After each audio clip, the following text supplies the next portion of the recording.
시작되어서 진행 중에 있습니다. 지난주에 걸쳐서 우리 교회 어르신들도 다 접종을 마쳤습니다. 다행히도 부작용이 한 분도 없으셔서 하나님에게 참 감사를 드립니다.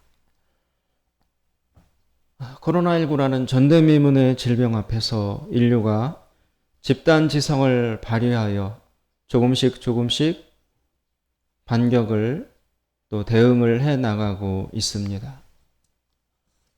학자들에 의하면 이 코로나19가 지나가고 난 이후에도 새로운 형태의 신종 전염병들이 평균 약 5년 간격으로 찾아올 것이라고 예측을 하고 있습니다.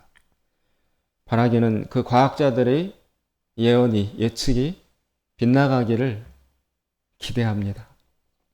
그래서 우리 자녀들의 삶과 살아가는 세계에는 이런 악한 질병과 그로 말미암는 대규모의 고통이 다가오지 않기를 바라는 마음이 참으로 가득합니다.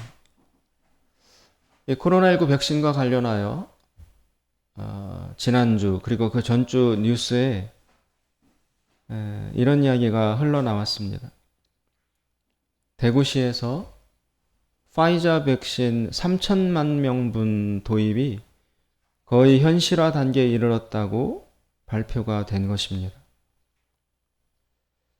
이것이 사실이면 사실은 엄청난 일이 될 수 있을 것입니다. 그런데 계속되는 뉴스를 들어보니 파이자 본사에서는 이런 일이 없다고 부정을 했다는 것입니다. 그래서 현재까지 드러난 정황으로 보면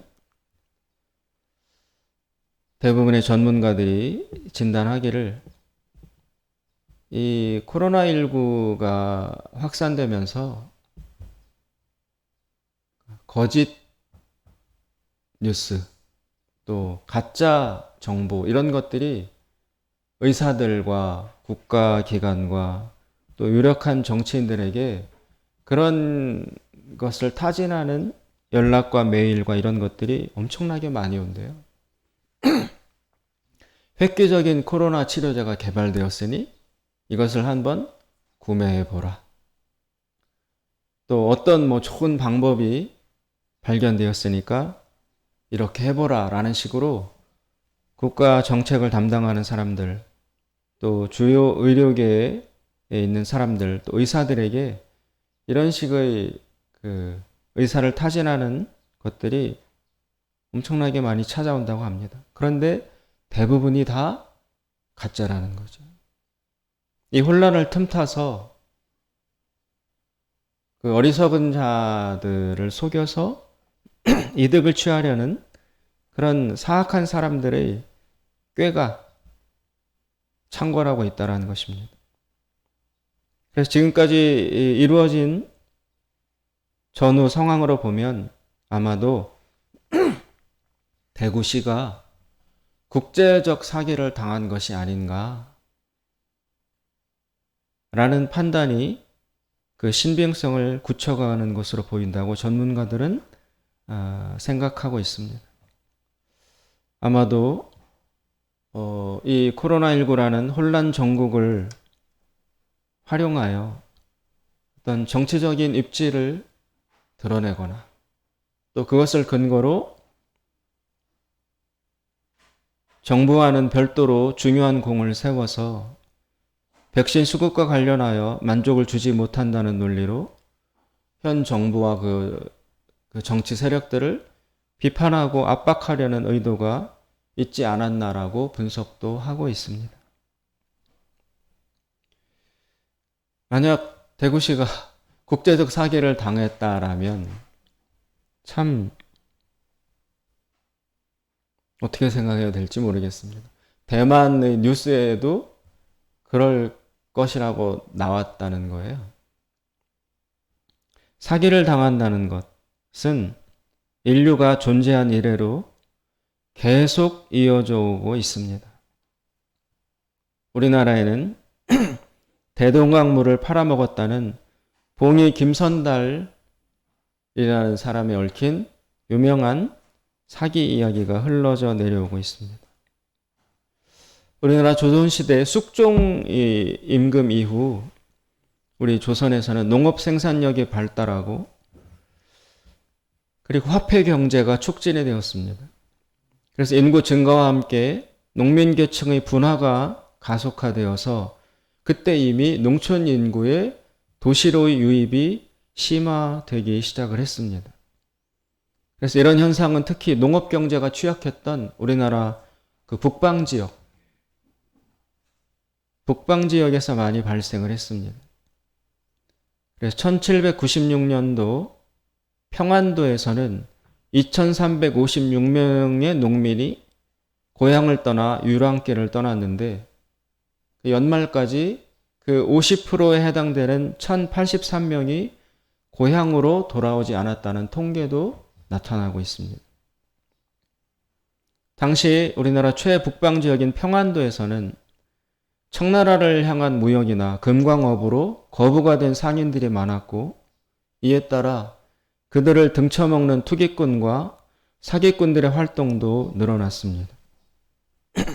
김선달이라는 사람의 사기 행각이 대부분 금전과 관련되었다라는 점이 이런 사회 현상을 대변해 주고 있습니다.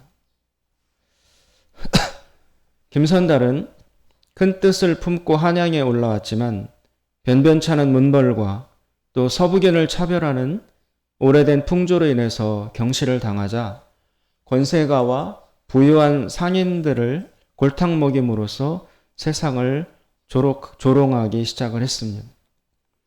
구전 설화에서는 그가 뛰어난 사기꾼으로 묘사되고 있지만 또 고전 소설에서는 몰락한 양반 출신으로 당대의 정치 현실을 비판하고 풍자하는 의식 있는 건달로 그려지기도 합니다.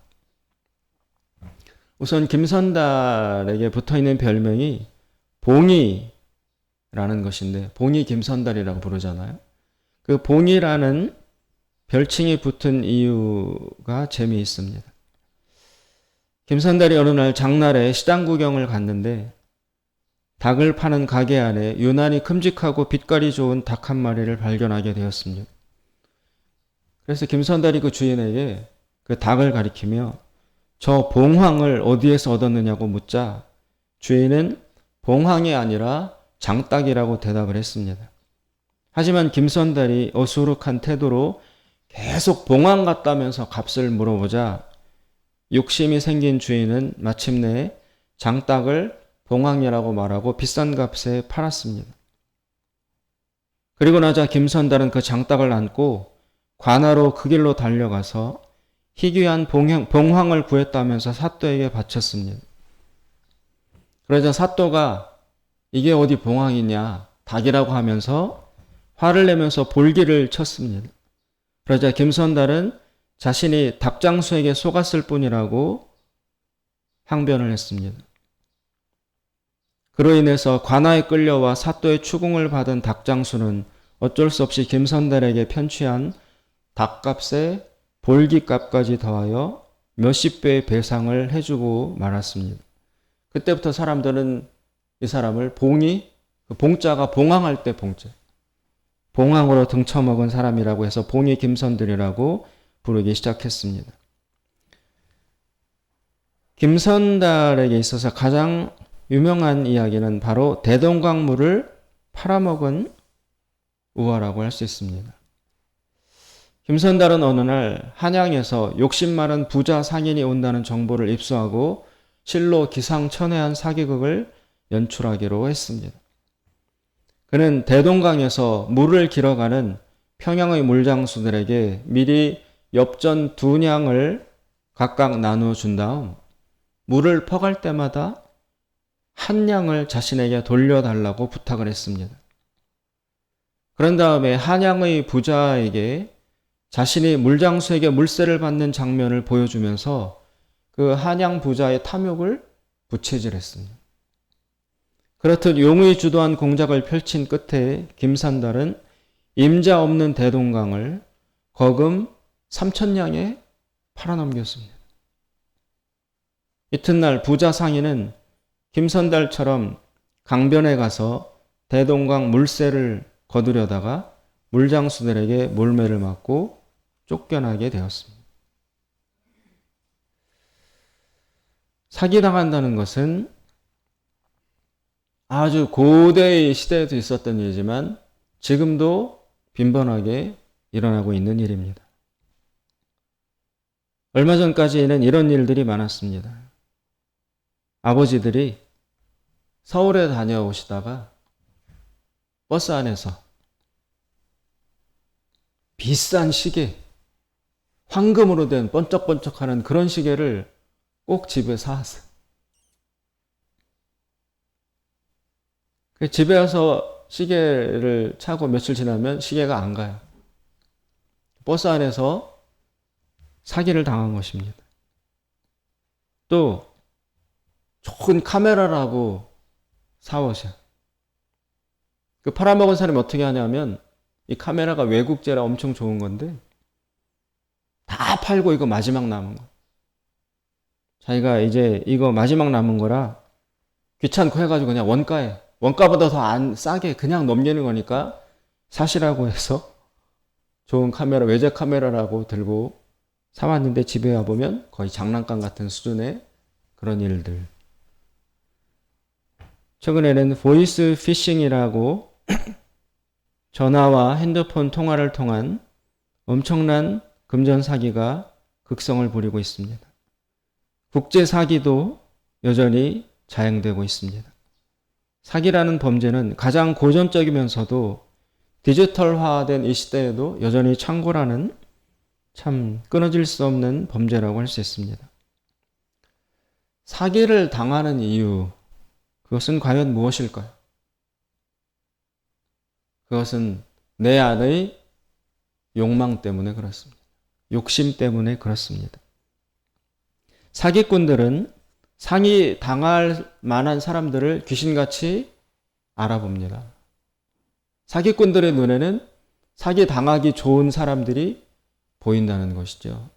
왜 그러냐면 그 사람의 마음 속에는 공짜를 바라는 심리가 충만해요. 공짜를. 그리고 적은 값을 주고 많이 귀한 것을 얻고자 하는 그런 심리도 가득해 있습니다. 일확천금을 꿈꾸고 있습니다. 그 욕망이 합리적이지도 않고 상식적이지도 않은, 그래서 정상적인 판단의 범위를 벗어나서 그 공짜와 일확천금을 바라고 구하고 기다리고 갈망하는 그 사람의 내면의 욕심이 겉으로 드러나는 것을 사기꾼들은 포착을 하는 것입니다.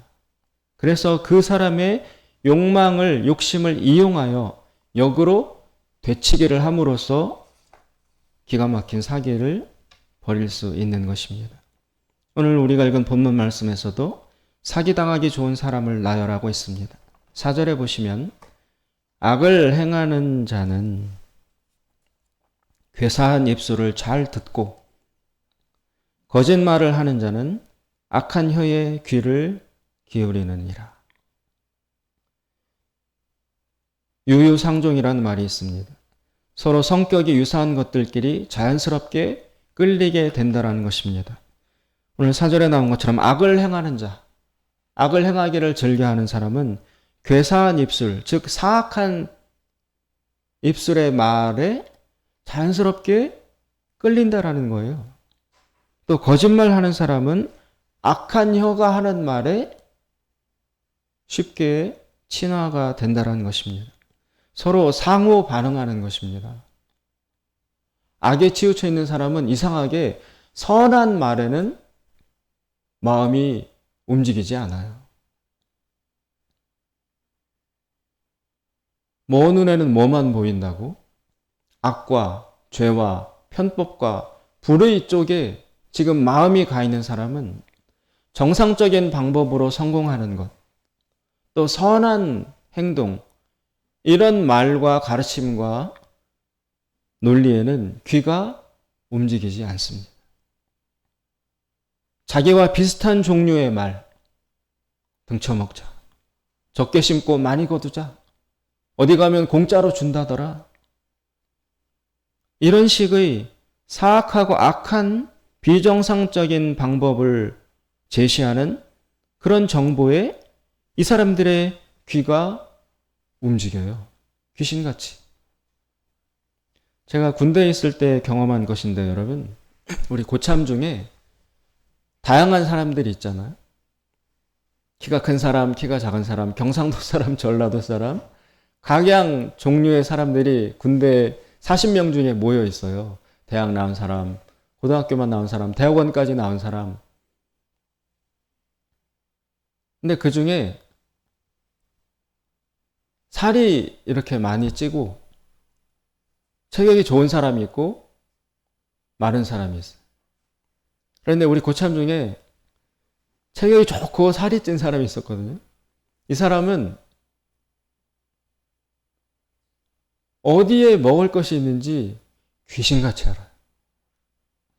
우리 쫄병들이 어디에 좀 숨은 안 보이는 데 모여서 빵이라도 먹고 있고 라면이라도 몰래 끓여 먹고 있고 건빵이라도 먹고 있으면 전혀 말도 안 나가고 아무것도 안 나가는데 그 고참은 꼭 거기를 찾아와요. 한두 번 경험한 게 아니에요.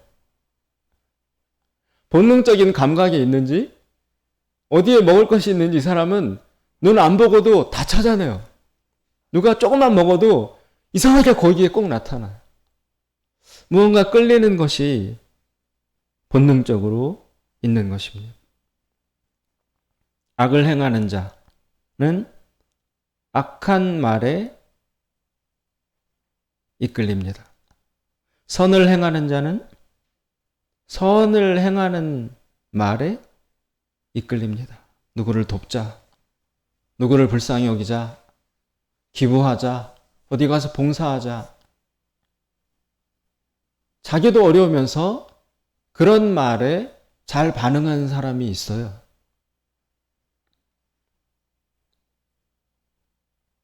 그 까닭을 오늘 본문이 이야기하고 있습니다. 예를 들어 겉모습 생긴 거는 분명히 돌인데 그런데 자석에 붙는 돌이 있어요. 자석에. 그것은 이 돌 속에 철의 성분이 들어있기 때문입니다. 외형은 돌이지만 그 안에 철의 성질이 들어있기 때문에 자석에 끌리는 것입니다. 그것을 파악하고 인정을 해야 그 돌의 진정한 정체를 알 수 있습니다.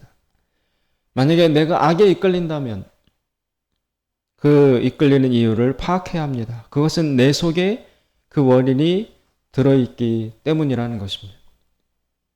내 속에 어떤 조건이, 어떤 요소가 있기 때문에 그것과 비슷한 요소와 이끌린다는 것입니다. 돌이지만 그 속에 철이 있기 때문에 자석과 친화됩니다.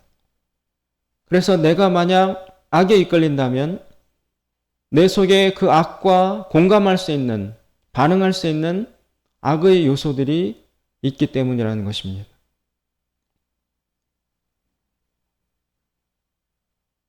연단이라는 것은 그 속에 들어있는 불순물 성분을 밖으로 뽑아내기 위해서 하게 되는 작업입니다. 오늘 3절 말씀을 보면 하나님께서 이렇게 말씀하십니다. 도가니는 은을, 풀무는 금을 연단하거니와 여호와는 마음을 연단하시느니라. 이때 연단이라는 이 말이 바로 재련이라는 작업입니다. 재련. 은의 성분을 가진 기초 그 자료를 가지고 도가니에 집어넣고 열을 떼고 통과시키면 불순물이 제거되고 순은을 얻게 됩니다. 또 금은 도가니에 넣을 뿐만이 아니라 풀무로 바람을 집어넣어서 더 고열을 가함으로써 불순물을 제거하고 순금을 얻게 됩니다. 이런 방식으로 마찬가지로 하나님께서는 인간에게 환난과 시련과 고통이라는 연단, 재련의 불을 가함으로써 인간에게서 순수한 마음을 만들어 내신다라는 것입니다. 여러분, 쇠 1톤은 외국 돈으로 800불 한다고 합니다. 반면에 구리 1톤은 8,000불입니다. 그러니까 구리가 쇠보다 10배 가치 있는 것이죠. 가치가 있다는 것은 그만큼 희귀하다는 거예요. 철을 구하기가 구리를 구하는 것보다 10배도 쉽다. 철이 흔하다. 구리는 철보다 10배 희귀하다. 그런데 금 1톤은 4,500만 불, 우리나라 돈으로 500억이. 그래서 철 1톤과 금 1톤을 비교하면 500배의 차이가 납니다. 이 말은 금은 구하기가 철보다 500배 어렵다. 그래서 금이 왜 가치 있고 비싸냐면 귀하기 때문에 비싼 것입니다. 철을 구하는 것보다 금을 구하기가 500배 비싸니까 철의 가격보다 금이 500배 비쌀 수밖에 없는 것입니다. 하나님은 귀한 마음, 이 금처럼 얻을 수 없는 드물고 희귀한 그런 순금이 가치 있는 것처럼 사람 중에서도 이렇게 얻기 어려운 귀하고 순수한 마음을 하나님은 기뻐하십니다. 지혜로운 마음, 진리로 채워진 마음을 기뻐하셔서 사람들에게서 그 순수한 귀한 마음을 찾고자 하십니다. 그리고 또 하나님이 사랑하시는 사람들의 마음을 그 귀한 마음으로 만들어내시고자 하십니다. 그래서 은은 도가니를 통과시키듯이 금은 풀무불을 통과시키듯이 사람은 연단을, 환난과 고통과 고난을 주심으로써 그를 재련하여 순수한 마음을 만들어 내고자 하신다는 것입니다. 은과 금과 이런 것들을 재련하는 방법은 이렇습니다. 원재료가 되는 금과 은의 성분이 섞여 있는 광석을 도관이나 어떤 그릇에 넣고 환원제와 용매라는 약품을 집어넣습니다. 그리고 열을 가합니다. 고열이 가해지면 그 재료 성분이 다 녹아서 액체 상태가 됩니다. 물과 같이 됩니다. 그런데 거기다 집어넣은 환원제나 용매라는 약품을 통해서 그 찌꺼기, 불순물들은 그 용매를 중심으로 뭉쳐가지고 이게 금속이 녹아서 물 상태가 됐을 때 그 찌꺼기, 슬래그라고 하는데 그 슬래그들은 표면에 다 뜬대요. 수면에. 가벼우니까. 그런데 금속 성분은 비중이 무겁기 때문에 순수한 금속은 밑으로 가라앉는다는 것입니다. 그래서 위에 뜬 찌꺼기 성분 슬래그를 걷어내고 나머지 녹아있는 순수 금속을 거두어서 결정화시켜서 금과 은을 만들어내는 것입니다. 그래서 모든 금속을 재련하는 순수한 것을 얻어내기 위한 방법 중에는 중간에 반드시 열이 가해져야 합니다. 열이 가해져서 원래의 그 상태가 해체되어서 물과 같이 액체같이 되어야 그 속에 들어있는 불순물을 비로소 분리해낼 수 있는 것입니다. 예를 들어 주석은 231도에 비로소 녹습니다. 납은 327도의 열을 가해야 용융이 됩니다. 아연은 419도, 알루미늄은 660도. 그런데 은은 여러분 960도, 1000도에 가까운 열을 가해야 비로소 녹아서 해체된다는 것입니다. 그러면 금은 몇 도냐? 1063도. 그러니까 금은 풀물을 돌려서 바람을 더 세게 해야지 비로소 금은 녹는다는 것입니다. 따라서 귀한 금속일수록 고열이 필요해요. 뜨거운 열이 필요해요.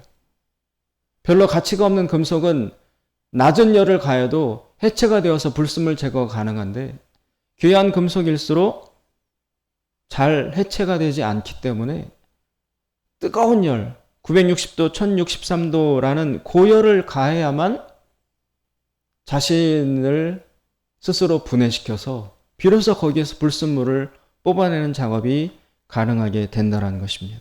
그렇다면 여러분, 금은 1063도에, 은은 960도에 풀어 해체되는데 사람의 마음은 도대체 몇 도에 해체가 될까요? 얼마만큼의 열을 가해야 사람의 마음은 녹아서 물처럼 될 수 있을까요? 그것은 이런 온도로 측정할 수 없습니다. 사람마다 다를 것이고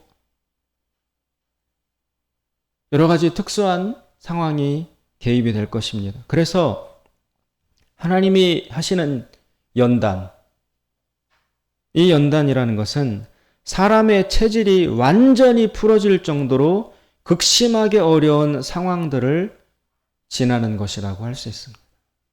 우리 인생에 찾아오는 연단, 환난, 고난, 고통, 어떻게 살아야 될지 모르고 왜 이런 일이 다가오는지 모르지만 정신없이 겪어야 하는 그 일들, 도저히 견딜 수 없는 일을 겪으면서 비로소 그 사람 안에 들어있는 것들이 밖으로 나오게 된다는 것입니다.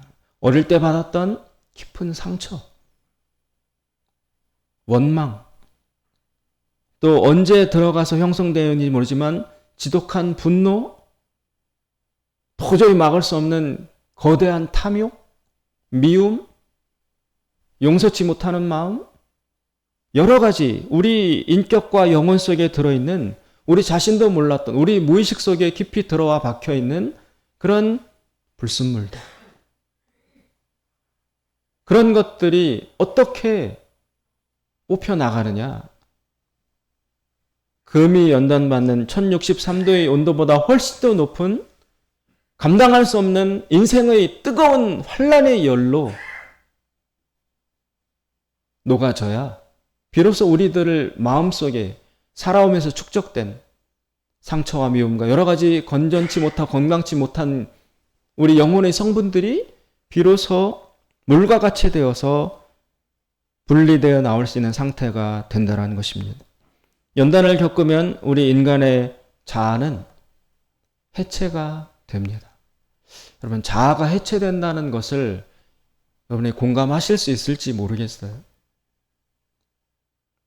인간은 자기가 알든 모르든 간에 그 속에 자아가 들어있습니다. 자아. 자신의 자아가 있기 때문에 한 사람의 독립적인 인격으로 살아갈 수 있는 것입니다. 자기 생각이 있고 자기 판단이 있고 자신의 경향이 있고 세계관이 있는 것입니다. 또 자신의 육체도 있는 것입니다.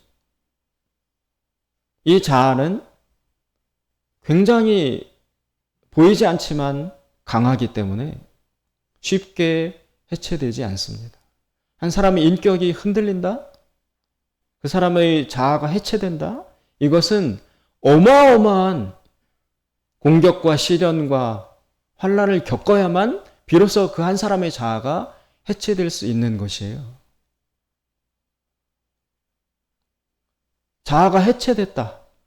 그 상태에 도달되면 이 사람은 정말 죽음 직전의 위기에까지 간 것입니다. 해체된 자아로서는 정상적인 삶을 단 1분도 1시간도 살아갈 수 없습니다.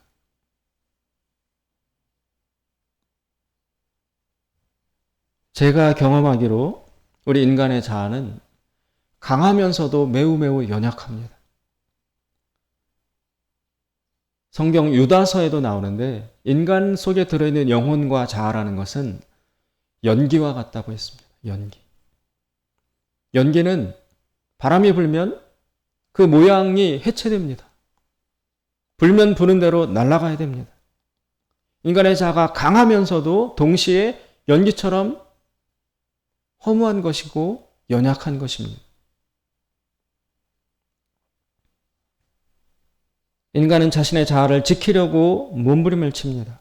그런데 그 자아가 해체되어야만 그 속에 들어있는 불순물들이 노출되게 되어 있습니다. 그러니 그것을 겪는 그 사람은 얼마나 영혼이 고통을 느껴야 할까요? 그래서 이 자아가 해체되는, 분해되는 것을 사실은 성경도 이미 이야기를 하고 있습니다. 시편 22편 14절에 보면 이렇게 한탄하고 토로하는 것이 나옵니다. 나는 물같이 쏟아졌으며. 이게 자아가 연단의 열에 의해서 해체되고 분해되었다라는 것입니다. 내 마음은 촌밀 같아서, 촌농 같아서 내 속에서 녹았으며. 이게 다윗이 고백한 거거든요. 인생이 너무 어렵고 너무 지금 힘든 일이 찾아와서 자신의 자아를 유지시킬 수 없을 정도로 영혼과 마음이 촌농같이 물같이 녹아버렸다라고 고백합니다. 어마어마한 고통을 겪고 있는 것입니다. 그런데 중요한 것은 예수님께서 십자가에서 달리셨을 때, 그때 바로 이 시편 22편 말씀을 인용하셨어요.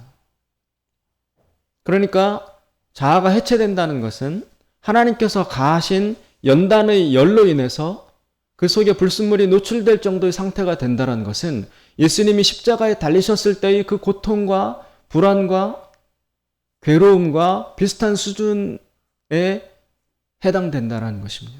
이런 정도의 연단이 주어져야 인간의 마음은 녹게 됩니다. 그리고 비로소 거기에서 하나님께서 불순물들을 걷어내시고 순수한 하나님께서 기뻐하시는 마음과 영혼으로 만들어 가실 수 있다는 것입니다. 그래서 하나님은 하나님 사랑하시는 자, 선택한 자에게 연단을 주십니다. 가혹한 뜨거운 태양열과 같은 그 고통스러운 인생의 고통의 열을 가하신다는 것입니다. 그래서 그 연단을 거치면 불순물이 제거되고 그리고 자아가 재형성되는 것입니다. 우리 모두는, 인간 모두는 그 속에 성경이 말씀하시기를 죄가 들어있다. 악이 들어있다. 순수하지 못한 것들이 들어있다라고 선언하고 있습니다. 그래서 우리들의 영혼이, 우리가 구원받으려면 그 자아가 연단의 열로 녹아서 그 속에 들어있는 죄, 원죄, 하나님 기뻐하시지 않는 불순물 성분들이 제거되고 난 이후에 그 자아와 영혼이 재형성되어야 한다라고 성경은 말씀하고 있습니다. 이것을 일컬어 긍정적 용어로는 구원이라고 하는 것이고, 부정적이라기보다 우리가 감당하기 어려운 부담스러운 용어로 이야기하자면 연단이라고 하는 것입니다. 또 성화라고 하는 것입니다. 예수님을 만남으로써, 예수님을 영접하고 믿기 시작함으로써 구원이 끝나는 것이 아니라 점점 예수 그리스도를 닮아가도록 인격과 영혼이 성숙해 가야 된다를 성화라고 하는 것인데, 그 성화의 과정이 바로 연단이라고 할 수 있는 것입니다. 그렇다면 그 연단을 통해서 우리는 어떤 그 자아로 재형성이 돼야 되느냐? 세 가지가 있습니다. 첫째, 우리 영혼의 불순물들이 제거되고 난 이후에 그 남은 자아는 반드시 예수 그리스도와 결합해야 합니다. 예수 그리스도와 연합되게 되어야 됩니다. 그동안은 불순물과 우리 자아가 결합되어 있었어요. 불순물. 그래서 그것들이 우리를 힘들게 하고 인간관계를 어렵게 하고 우리를 거룩하지 못한 자로 만들어 왔습니다. 그런데 연단을 통해서 그 불순물이 제거되고 이 남은 자아는 그 독단적인 인간의 자아로 살아가는 것이 아니라 예수 그리스도의 영과 재결합을 해야지 제대로 된 인간으로 살아갈 수 있습니다.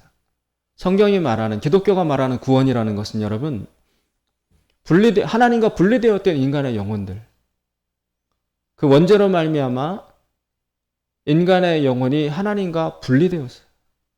그 다 독단적인 자아로 살아가고 있는 것입니다. 그럼 구원은 무엇이냐? 이 단독적인 하나님과 분리된 상태로 살아가고 있던 인간의 영혼이, 그 자아가 예수님과 결합되는 것, 예수님과 연합되는 것이 성경이 말하는 구원이에요. 그리고 그 예수님의 영이 우리 속의 주인으로 활동하기 시작하는 것이 구원입니다. 다른 말로 표현하면 여러분, 요한복음 15장에 보면 예수님께서 말씀하시기를 나는 포도나무요 너희는 가지다. 너희가 나를 떠나서는 아무것도 할 수 없다라고 이야기하셨습니다. 그 비유가 인간의 구원을 정확하게 표현하고 있습니다. 어떤 가지가 나무에 붙어 있으면 그 나무에서 올라오는 생명으로 그 가지는 살기도 하고 열매도 맺을 수 있습니다. 그러나 가지가 나무로부터 분리되어 있으면 그 가지는 죽은 것입니다. 그런데 모든 인간의 영혼은 사실 그 나무에서 분리된 가지 상태라는 것입니다.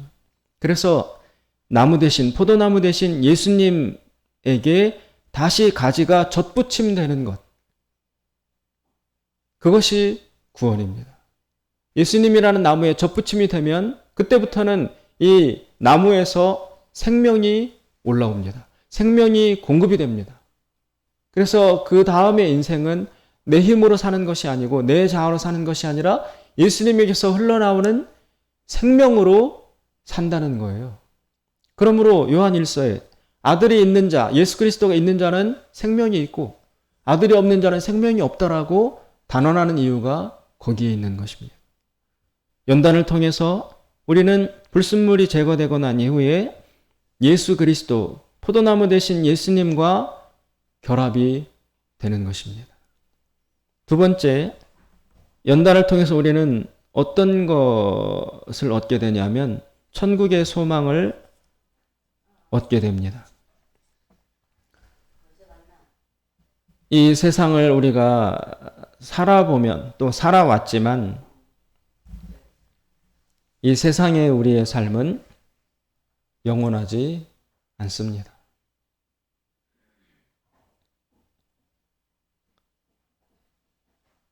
장미꽃처럼 피어나기 시작하던 어린 영혼도 어느새 젊은이가 되고 불과 몇십 년 사이에 부모가 되고 그리고 조금 더 시간이 흐르면 그 자녀들도 떠나고 노인이 됩니다.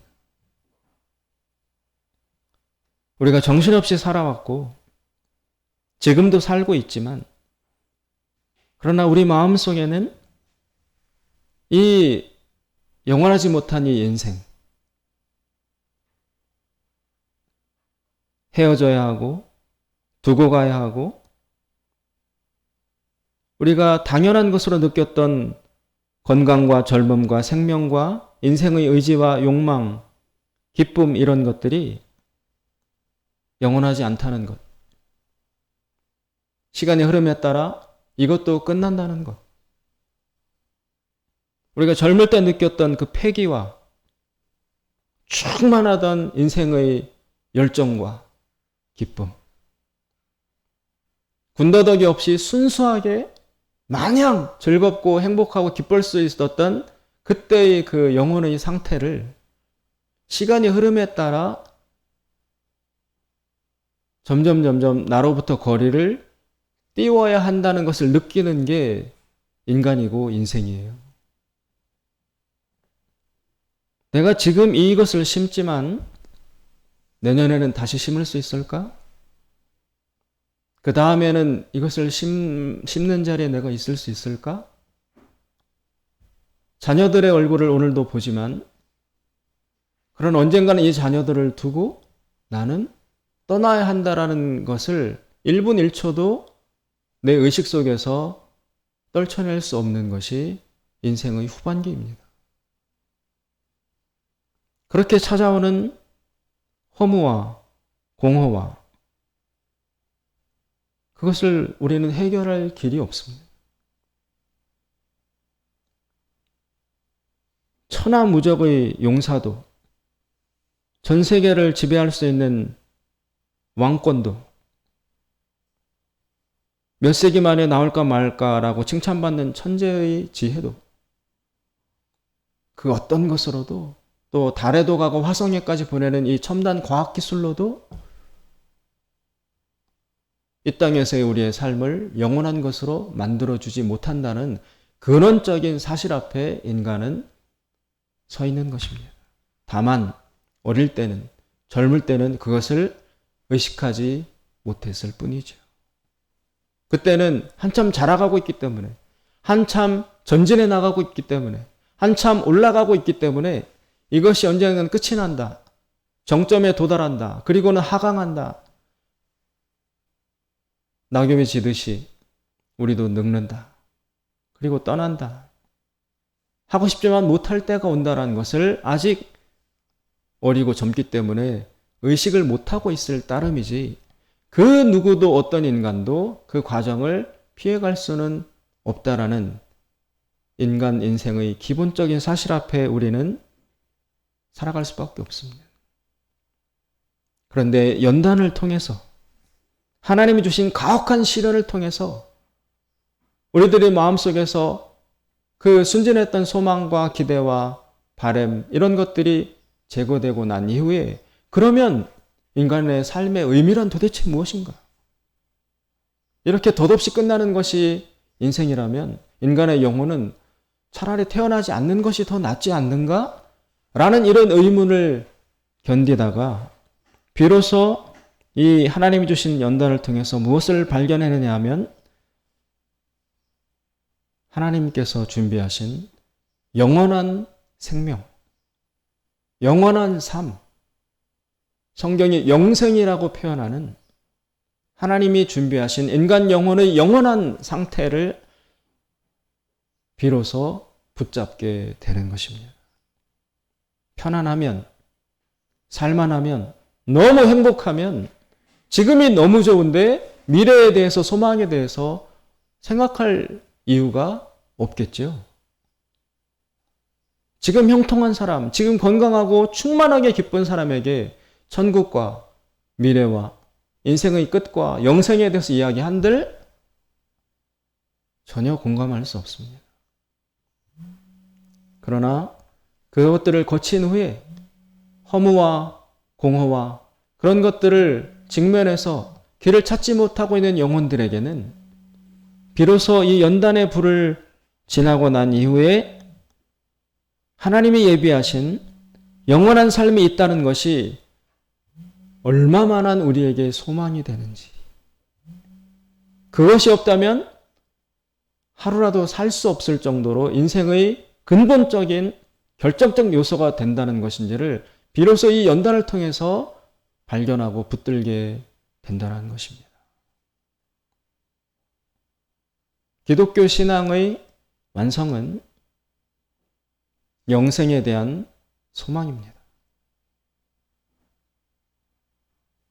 예수님을 믿고 문제가 해결되고 질병이 고침받고 형통해지고 여러 가지 복을 받고 다 좋습니다. 다 포함합니다. 그러나 그런 것들도 시간이 지나면 사라지게 되어 있습니다. 그런 것들도 사라지고 난 그 시점에 마지막으로 우리가 붙들 수 있는 것이 있다면 바로 예수 그리스도의 십자가 은혜를 통해서 영원한 생명 대신 포도나무에게 붙여진 가지로서 여기에서 올라오는 예수님이 주시는 영원한 생명, 세상이 주는 것 같지 않은 이 물리적 생명이 아니라 영혼의 생명, 그것이 쉼없이 그침없이 계속된다. 그래서 예수에게 붙어있는 자는 물리적인 죽음까지 넘어서서 영원한 삶을, 영생을 살 수 있게 되었다라는 이 구원의 확신이라는 것이 얼마만한 소망과 기둥이 되는지를 비로소 그때 가서 알게 되는 것입니다.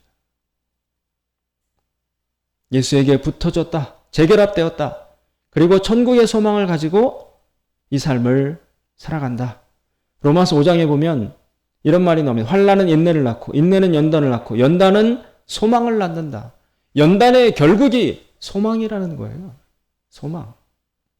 가혹한 연단 끝에 무엇을 마지막으로 붙들게 되느냐? 천국이 있다. 이 땅은 정말 지나가는 곳이다. 준비하는 곳이다. 하나님이 예비하신 영원한 삶이 기다리고 있다. 그것을 붙들게 되는 것이 연단을 통해서 일어나는 두 번째 은혜입니다. 마지막 세 번째는 그동안 우리는 욕망과 슬픔과 자아를 추구하는 것과 생존하는 것과 여러 가지 이런 인간으로서의 자아가 피해갈 수 없는 요소들에 지배받으며 붙들리며 섞이며 살아왔습니다. 그런데 이 연단의 불을 겪고 난 이후에 무엇을 발견하게 되냐면 인생을 살아가면서 이 땅을 살면서 가장 중요한 것은 사랑이구나. 사랑하며 살아야 허물을 이길 수 있구나. 사랑하며 살아야 이 세상을 떠날 때 공허하지 않게 갈 수 있구나. 연단을 통해서 사랑하며 산다는 삶의 가치와 중요성을 깨닫게 됩니다. 열심히 살았지만 사랑을 모르고 살아온 삶이라면 아직 미성숙한 것입니다. 인생의 의미가 어디에 있느냐? 사랑에 있다. 사랑에 있다. 다른 사람을 사랑하는 것에 우리의 존재의 의미가 있다는 것에 눈을 떠야 합니다. 그러나 그것은 그냥 되지 않고 그냥 가르침이나 말이나 교육으로 되지 않고 연단을 통해서만이 확신하게 된다는 것입니다. 그래서 놓고 보면 여러분, 지금 우리 인간의 마음을 연단하시는 하나님의 작업을 통해서 얻게 되는 세 가지 보화가 무엇이냐면 바로 믿음, 소망, 사랑이에요. 첫 번째, 예수 그리스도와 불순물이 제거되고 난 다음에 마지막 우리의 남은 자아가 예수님과 결합하는 것, 연합하는 것, 그건 믿음이에요. 예수님을 믿는 믿음. 믿음 때문에 예수님과 붙여지는 거예요. 포도나무 대신 예수님에게 붙는다는 것이 믿음으로 붙는 거예요. 믿음. 두 번째, 소망. 결국 모든 것은 지나간다. 우리에게 앞으로 다가올 천국이 정말 중요한 것이다. 거기에 대한 소망. 마지막 세 번째, 그 천국에 가기까지 우리는 무엇을 위해서 살아야 되는가? 사랑이구나. 사랑. 그래서 바울이 고린도전서에서 믿음, 소망, 사랑 이 세 가지는 영원할 것인데 그 중에서 가장 중요한 것은 사랑이다라고 이야기했습니다. 기독교 신앙의 3요소를 이야기하자면 믿음, 소망, 사랑입니다. 사랑하는 여러분, 우리를 연단하시려는 하나님의 불이 다가올 때 힘들고 고통스럽지만 그러나 그 연단을 견디고 이겨내면 우리에게 믿음과 소망과 사랑이라는 인생과 영혼의 중요한 세 가지 기둥이 형성되게 됩니다. 그러고 나면 오늘 2절에 그런 사람들에게 주어지는 복을 받을 수 있습니다. 슬기로운 종은 주인의 부끄러움을 끼치는 아들을 다스리겠고 또 그 아들들 중에서 유업을 나누어 얻으리라. 나는 종이에요, 신분이. 그런데 슬기롭기 때문에 지혜와 믿음과 소망과 사랑이 있기 때문에 주인집의 부족한 아들까지 이 종인 내가 다스리는 영광을 얻을 수 있겠고 그리고 그 아들들이 받아야 될 유산, 유업까지 나눠 받을 수 있는 그런 사람으로 상승할 수 있다.